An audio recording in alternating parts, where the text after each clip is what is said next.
It was the autumn of 2022 when I found myself in a small town nestled between forests, renting an old, creaky house, the kind of place that whispered its age with every gust of wind.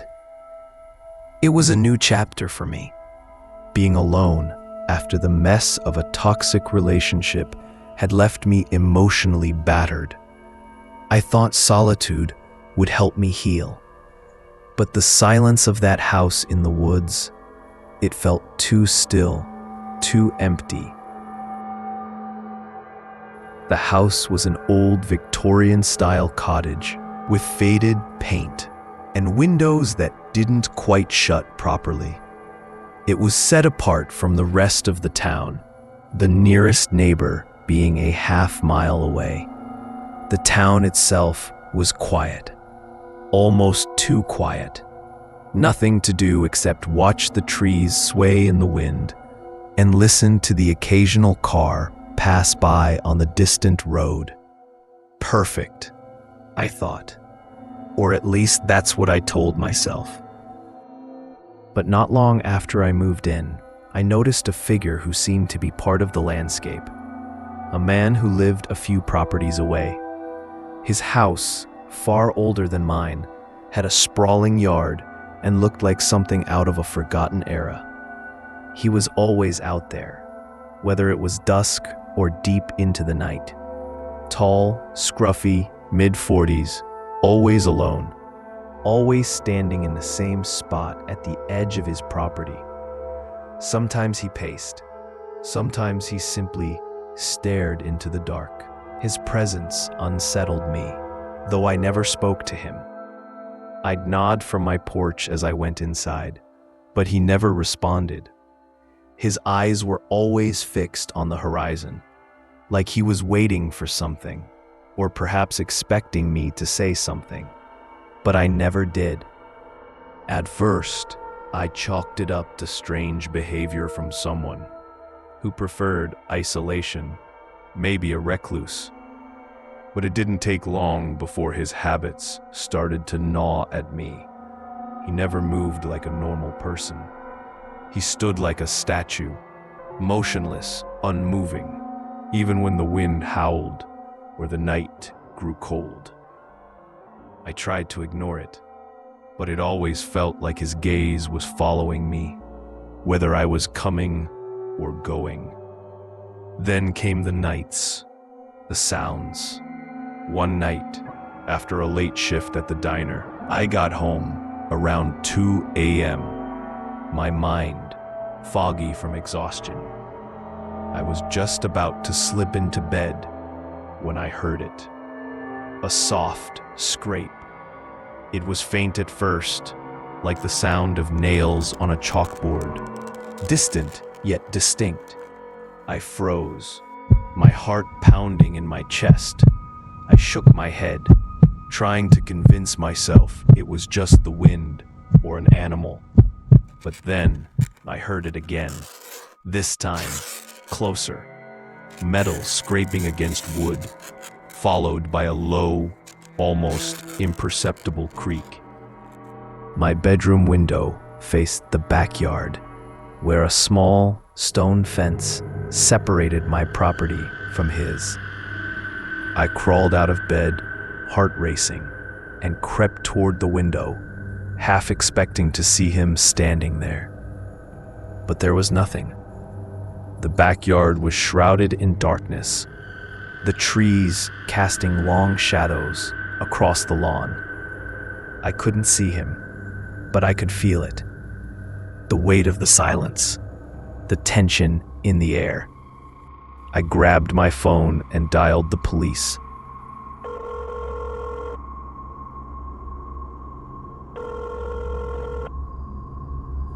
My voice trembling as I told them what I heard.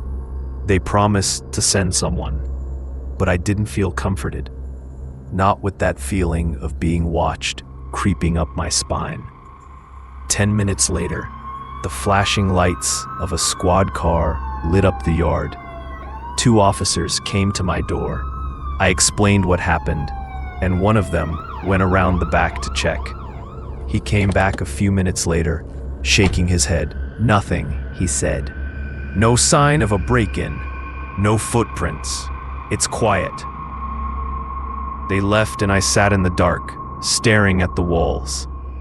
I didn't sleep that night. Not a single minute. Something was off, and I could feel it in my bones. The next morning, I went outside to check the backyard. That's when I found it, a flat rock, wedged under the bottom of the wooden fence gate.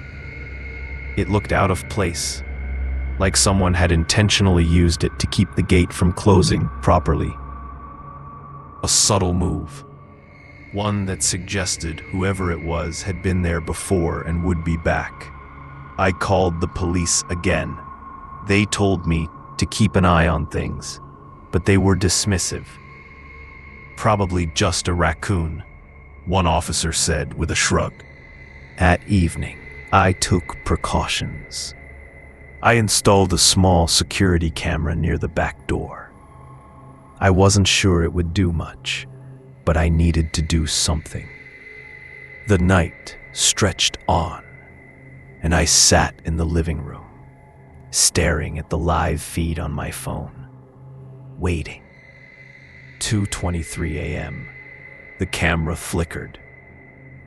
The man appeared on screen. He was wearing a hooded black jacket, jeans, and gloves.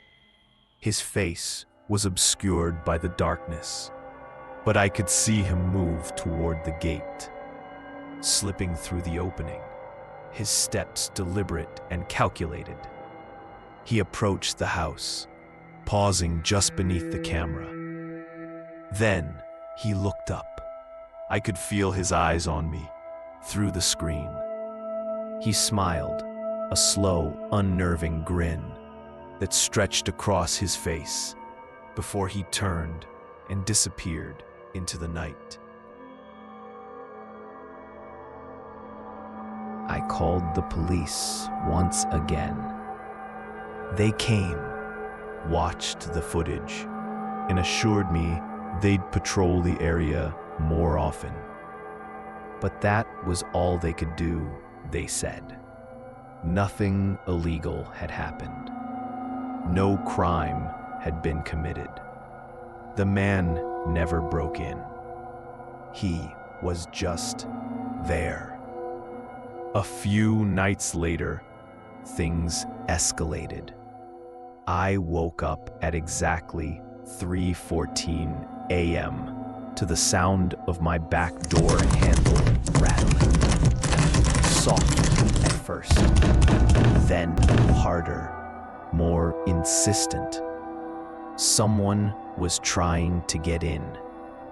I crouched in the hallway, phone trembling in my hand, staring at the door. The handle jiggled again, but no one came inside. The shadows outside the window shifted, and I saw him, standing in the yard, staring, unmoving, just like before. The next day, I found muddy handprints on my glass door, too high and too low, as if someone had crouched down and pressed their hands against the window, watching me. The final straw came when I found a note wedged in my mailbox. "I'm not done watching you." I packed up everything I could, broke my lease, and fled. I didn't even care about the deposit. I couldn't stay there a minute longer. But the man's presence, his unblinking gaze, followed me into my new apartment. It never left my mind. A month later, I received a message from the new tenant, a woman named Sarah. She'd moved into the same house I had vacated. Her message was short and simple. "I think someone's been in my backyard. I keep hearing footsteps at night, And last night someone knocked on the glass door at 2 a.m. and just stood there. I didn't reply. I didn't want to know what happened next. I couldn't bear to think of it. But sometimes, when the wind howls late at night, I wonder if she'll be the next to leave. If anyone ever truly leaves that house at all.